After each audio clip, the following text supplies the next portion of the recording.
The crash didn't sound like metal. It sounded like something alive had died. Tires shrieked on the dusty Ashadii road.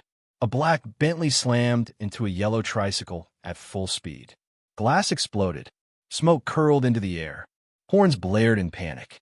People screamed. But under the chaos, something worse happened. 3 men in black masks tumbled out of the Bentley, bruised and limping. But they weren't alone. They were dragging a boy, a teenage boy. Mud clung to his skin like shame. His jeans were ripped at the knees. His shirt torn. His face was bloodied and swollen. He wasn't resisting. He wasn't fighting. He was being pulled like a sack of forgotten laundry. Limp, unconscious, abandoned by everything but breath. People watched. No one moved. No one helped. Phones came out. Some whispered, ritualists. Others muttered, "Nah, street boy. No be our business." But one girl didn't look away.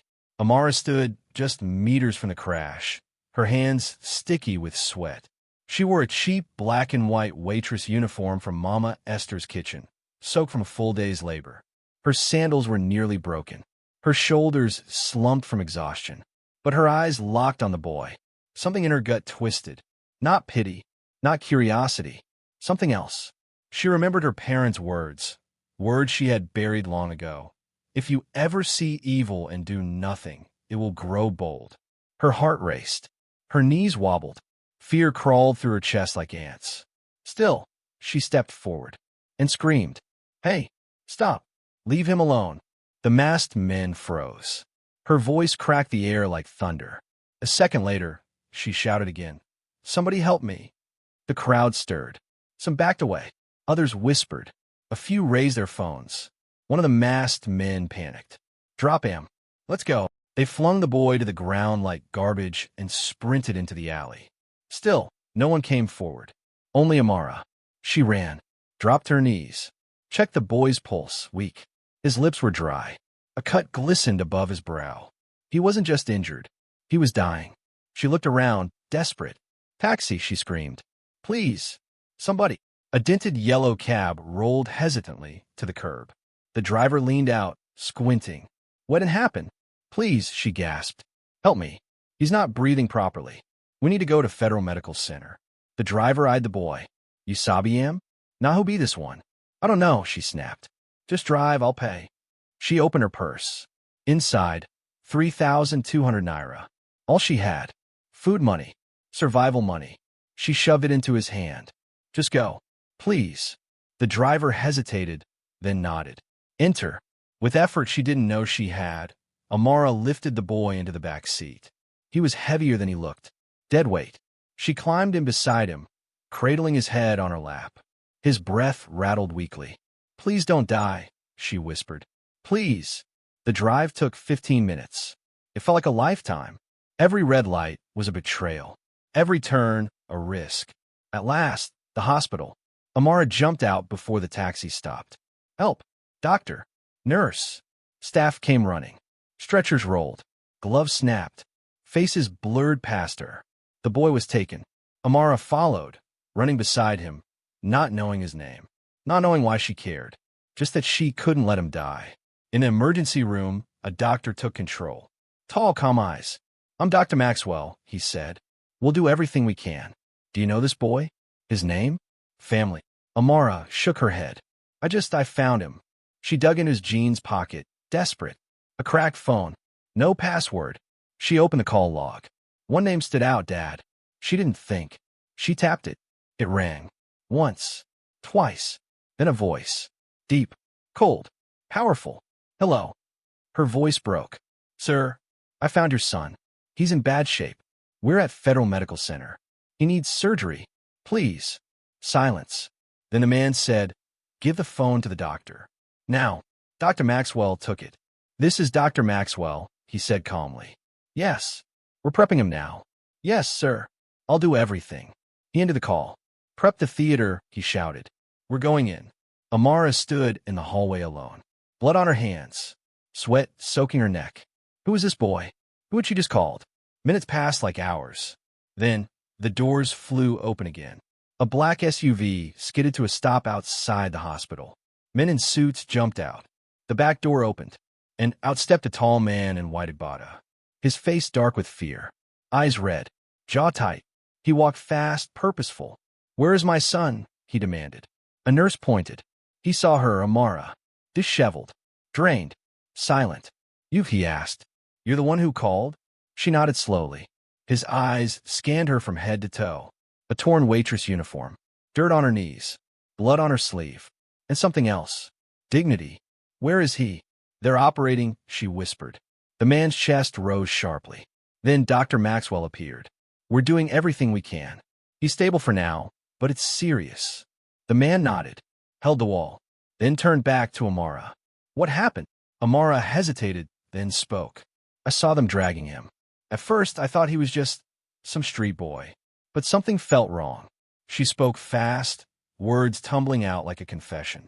About the crash, the crowd, the fear, her scream. He listened, silent. When she finished, his voice was low. "You didn't know who he was. And still, you stepped in. I couldn't turn away."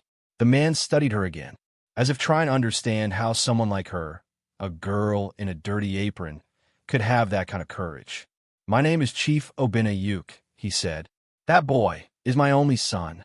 Amara's mouth opened slightly, but no words came. Just then, the theater doors opened again. Dr. Maxwell stepped out. The surgery was successful. "He's stable now. He'll recover." Chief Obina exhaled like he hadn't breathed in days. "Can I see him?" "Soon. He's being moved to recovery." Obina turned to Amara. "Come with me." Together, they walked down the corridor.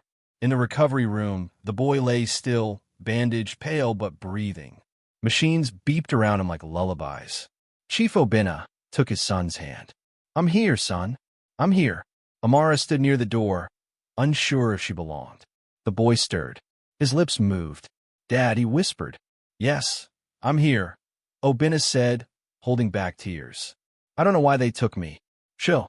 You're safe now." The boy's eyes found Amara. "Who is she?" Obina smiled faintly. "She's the reason you're alive." The boy, Sam, reached out weakly.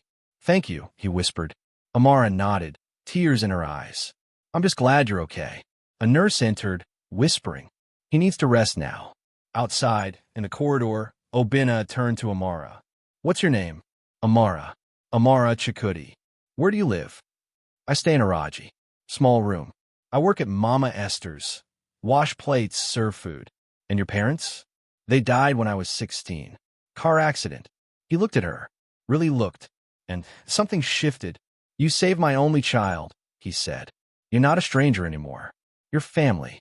Amara had never seen a house so large in her life. The Uke family mansion didn't just have a gate. It had a small building attached to it. The walls were high, the doors taller. Palm trees lined the driveway like soldiers. Marble gleamed in the morning sun. And through it all, Amara stood in her second-hand slippers, a plastic bag in her hand holding the only clothes she owned. "This way, Ma," the driver said politely. "Ma." The word echoed in her ears like a joke. Yesterday, she was scrubbing pots. Today, she was being escorted into one of the most powerful homes in Lagos. She followed him into a massive foyer. A chandelier the size of a small car sparkled above her. The floor was so clean, she could see her reflection. Somewhere deep inside, a voice whispered, "You don't belong here." She ignored it. A maid appeared. "Chief says you should rest. He'll see you soon." Amara was shown to a guest room bigger than the room she rented back at Araji. It had its own bathroom, a closet full of fresh clothes, and soft towels folded like they were afraid of wrinkles. She stood in the middle of the room, still holding her plastic bag, unsure whether to sit or kneel. Later that afternoon, Chief Obina returned from the hospital. He found her standing in the garden, staring at the fish pond, eyes wide. "You haven't eaten?" he asked. She jumped slightly, then shook her head. "Come," he said. "Let's talk." They sat in a side lounge, overlooking the water. "You saved my son," he began. "I want to know about you." So she told him. About losing her parents at 16. About moving from house to house, doing chores for distant relatives who barely remembered her name. About quitting school. About finding work at Mama Esther's, washing dishes for 500 naira a day. About learning to survive on leftover rice and the occasional miracle. You wanted to be a pilot? He asked, surprised. She nodded. Since I was a girl, I used to draw airplanes on my school books. And now, I let that dream go. Obinna stared at her. Something in her reminded him of his late wife. The same fire in the eyes. The same quiet strength. You still want to fly? He asked. Her eyes watered slightly. More than anything. He reached into his pocket and handed her a business card. Call this number anytime. No middlemen. If you need anything. She stared at it like he had handed her a key to another universe. And tonight, he said, you stay here. You're no longer a guest. You're part of this family. Amara blinked. Sir, I can't. You saved my son's life, he said, voice firm. This house is now your home, too. The newspapers were faster than lightning. The next morning, every headline screamed the same thing. Billionaire's son saved by brave waitress. Miracle on Ashidai Road. Chief Obinna vows to sponsor hero girls' dreams. Pictures of Amara in her waitress uniform, kneeling by the boy, went viral. She didn't read the articles. She barely understood the fame. All she knew was that Sam, the boy she carried out of that wreck, was alive and recovering. She visited him every day. At first, he was quiet, drowsy, drugged. Then, slowly, the color returned to his cheeks. His voice grew stronger. And one afternoon, he turned to her and said, Why did you help me? Amara shrugged. Because no one else did. Sam smiled faintly. That's a strange reason. It's the only one I had. They spoke more after that. About cartoons. About music. About things that didn't matter and things that did. Do you really want to be a pilot? He asked. Yes, she said softly. More than anything. Then you will be, he said. I promise. 2 weeks later, Sam was discharged. Obinna kept his promise. He called in every connection he had. He hired a private tutor for Amara. Gave her a laptop, a tablet. Enrolled her in intensive lessons, maths, physics, aviation English. You need to be ready, he told her. We're getting you into the top aviation school in Nigeria. Amara studied like her life depended on it. Because in a way it did. For the first time in years, she wasn't working for tips. She was working for her future. She would stay up at night with textbooks open, whispering formulas to herself like prayers. She watched flight videos online, memorized cockpit layouts, drew aircraft schematics in her notebook. She was hungry to matter. 6 months later, she stood at the gates of the aviation training center. Her hands were shaking. The buildings were tall and white, glass reflecting the sun. A silver model of a jet stood mounted on a pedestal at the entrance. Other students walked past, clean uniforms, confident steps. Some laughed about flight simulators. Others talked about solo training hours. Amara stood there in black flats, holding a second-hand backpack. She looked down at her student ID. Amara Chikuti, pilot trainee, Class 1. A tear slid down her cheek. Not from fear, from disbelief. A voice called out, Amara Chikuti. She turned. A man in a white shirt and black tie stood with a clipboard. Welcome, he said with a kind smile. Follow me. Orientation starts now. As she stepped through the gates, she whispered under her breath, Thank you, God. Thank you. Back in London, Sam couldn't focus. His aeronautical engineering textbooks sat unopened. He kept looking at his phone, at a photo Amara had sent him. She wore her pilot trainee uniform, smiling shyly.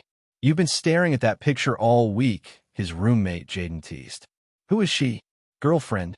Sam smiled. Not yet. So who is she? She's the girl who saved my life. Jaden raised a brow. No joke, Sam replied. When I was kidnapped, everyone ran. But not her. She carried me. Used her last money. Didn't even know who I was. Damn, Jaden said. She must be brave. Sam looked out the window. She's more than that. She's different. Months passed. Amara rose to the top of her class. Her instructors noticed. She stayed after lessons. Asked questions.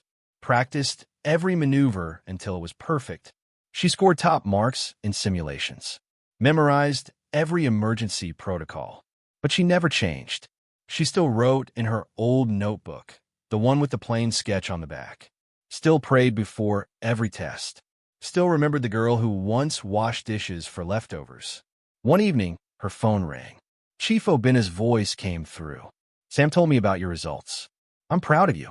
Thank you, sir, she said, holding back tears. I want you to keep going, he said. Nothing must stop you. You hear me? I promise. After the call, she stared into the mirror and whispered to her reflection, one day, I'll fly that plane.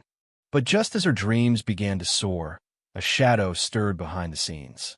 One that had never truly left. One that still wanted Sam dead. And it had just woken up. It had been nearly a year since the kidnapping.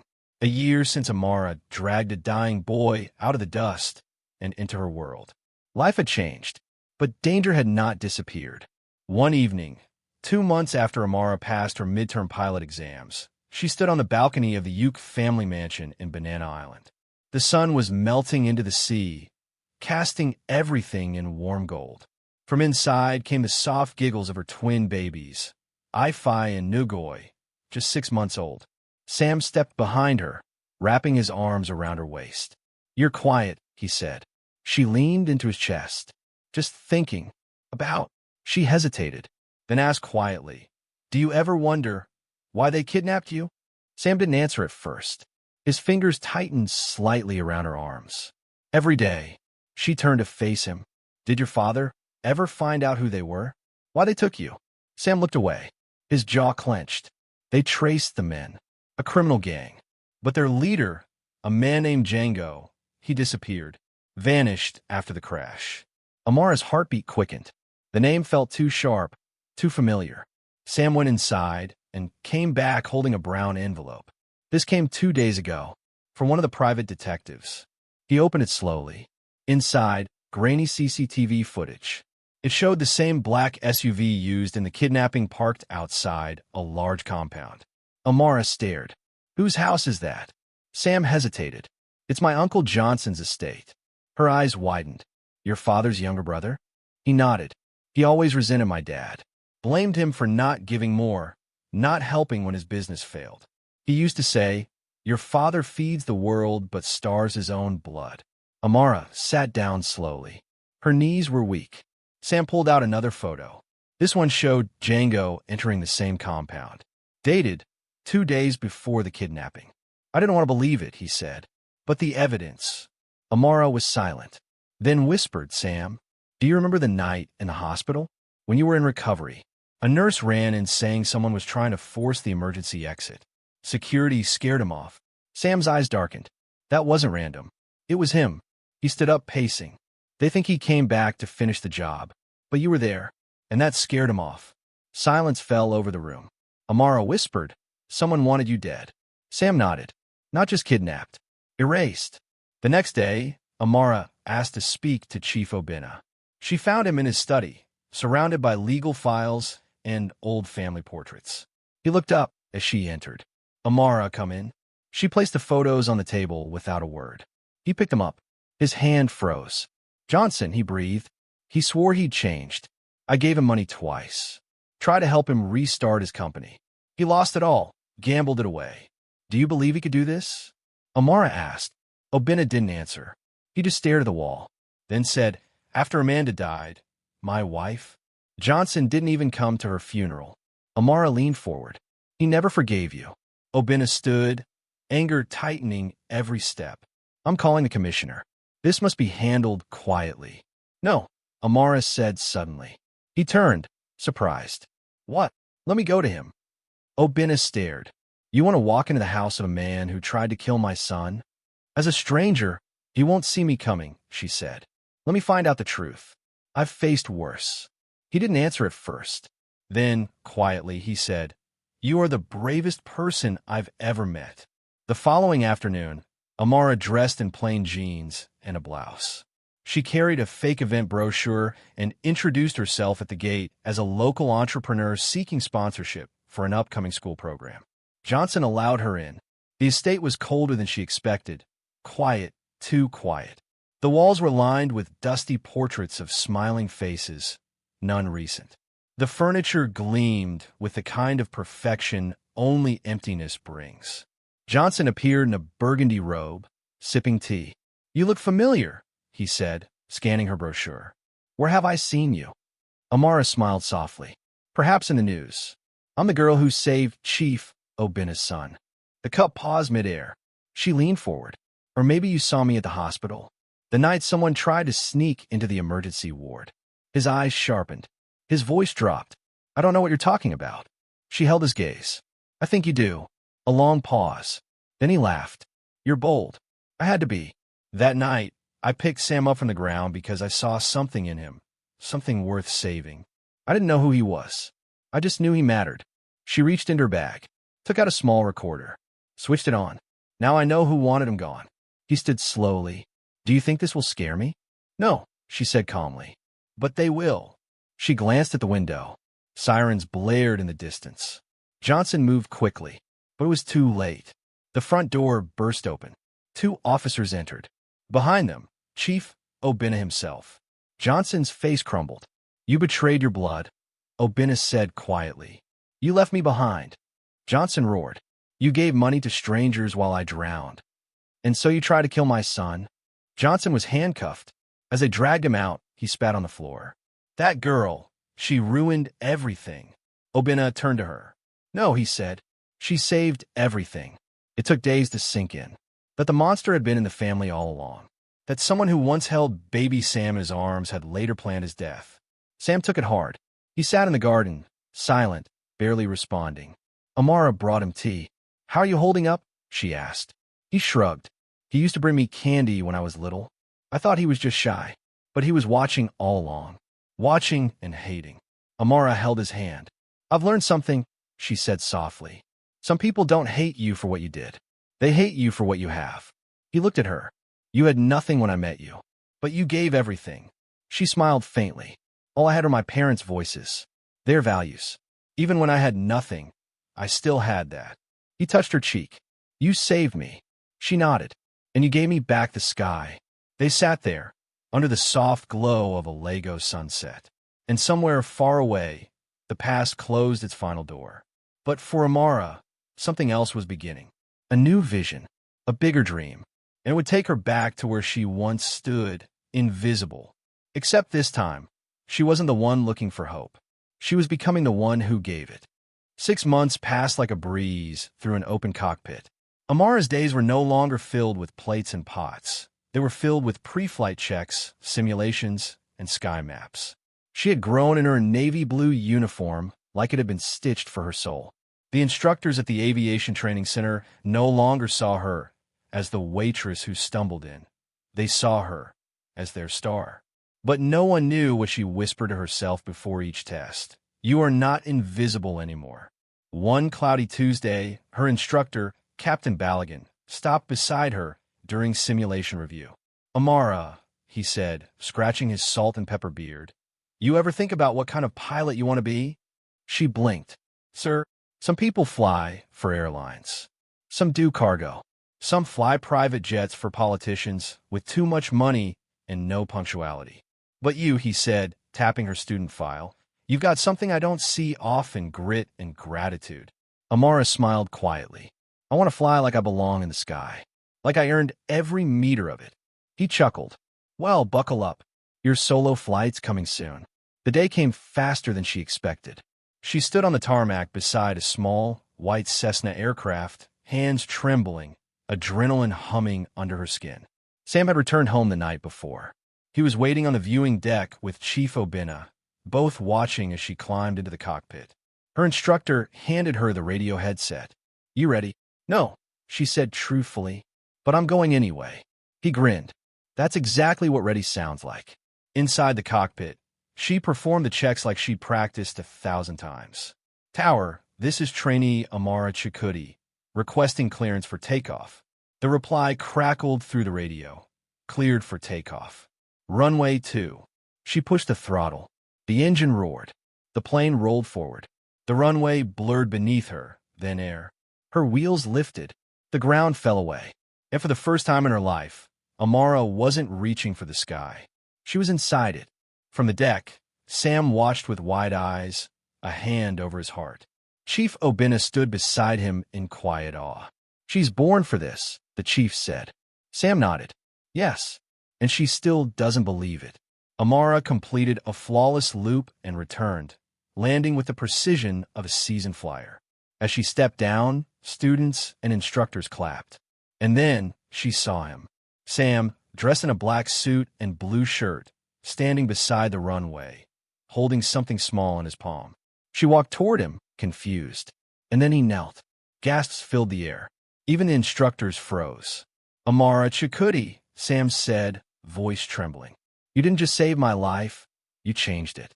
You gave me a reason to fly higher than I ever imagined. Will you marry me?" Her hands flew to her mouth. Tears flooded her eyes. She nodded. "Yes. Yes, Sam. 1,000 times yes." He slid the ring on her finger, stood, and pulled her into his arms. The crowd erupted in applause. But inside Amara's chest, it was quiet, peaceful, as if the girl who once washed dishes had finally touched the sky with both hands. 2 months later, Lagos witnessed a wedding the tabloids called the Sky Vow. Amara walked down the aisle in a white silk gown that shimmered like moonlight. Dignitaries, politicians, and celebrities filled the hall. But her eyes searched only for one thing, Sam. When she reached him, he whispered, "You look like a miracle." She smiled. "I feel like one." Afterward, the media called her the waitress who married the sky. But to Amara, it wasn't about the marriage. It was about what came next. 2 years later, they welcomed twins, a boy and a girl. She named them after her parents, Ifi and Nugoi. She would tell them stories at night, not about Cinderella or Snow White, but about resilience, about screaming at strangers on dirty roads, about saying yes to dreams long buried. And every time she held them, she whispered, "You come from fire, not fear." One morning, Amara stood before a mirror, dressed in her full pilot uniform. Captain A. Chakutty. She had just been cleared to begin flying domestic commercial flights. As she stared at her reflection, she remembered the smell of soap at Mama Esther's kitchen, the bucket of water she used to carry, the coins she used to count. Now, she carried passengers and counted clouds. At the airport, her first official flight awaited, Lagos to Port Harcourt. The co-pilot, an older man with salt-gray hair, nodded at her as she entered the cockpit. "Captain," he said with a warm smile. She nodded. "Good morning. You nervous?" She exhaled. Excited. He studied her face. "You've got something in your eyes. What's that?" "Someone who's flown before they ever entered a plane." She smiled. "Tower, this is Flight 374. Ready for takeoff." As the wheels lifted, Amara felt tears rise. Not from fear, but from triumph. She wasn't flying alone. In the front row sat Chief Obinna and Sam, holding hands. Behind them, passengers watched a short documentary on the screen, From Waitress to Wings, the Amara Chakutty story. Amara soared. That evening, a celebration took place at the mansion. Staff clapped as Amara stepped out of the car in her uniform. The twins ran to her. "Mommy flew in the sky," Ifi shouted. "Like Superman," Nugoi added. She laughed. "No, babies. Like Superwoman." Sam wrapped his arms around her. "You did it." "I'm not done yet," she whispered. In the garden, a massive cake stood, a white airplane sculpted in icing, with gold letters that read, "To the girl who chose courage." As she stood before the cake, knife in hand, she turned to the gathered crowd and said, "I want to say something." The garden quieted. "When I was 16, I lost everything. My parents, my home, my direction. I was just a girl walking through life with nothing but hope." She paused. "I worked as a maid, then a waitress. Every day, I served people who didn't know my name. But I never stopped praying." She looked at Chief Obinna and Sam. "Then one day, I saw a boy being dragged in the street. He looked like someone no one would notice. But I did. And in saving him, I found everything I ever lost." The applause was thunderous. And as she cut the cake, her heart cut a ribbon in the sky. But even then, something stirred inside her. A pull, a calling. And she knew her story wasn't done. Some dreams are not born loud. They start in silence, in the corners of worn notebooks, in the whispers between washing plates, in the ache of being unseen. That's where Amara's dream began. But now it had wings. It had been 2 years since her first flight as a commercial pilot. In that time, Amara Chakutty had not only logged thousands of miles in the sky, she had built something bigger on the ground. The Wings of Hope Foundation opened its first school in Lagos, then in Abuja, then in Kaduna. Girls who once swept floors for a meal were now in uniforms, learning physics, navigation, coding, engineering. They were future pilots, doctors, architects. Girls with no surnames big enough to open doors, until Amara built the doors herself.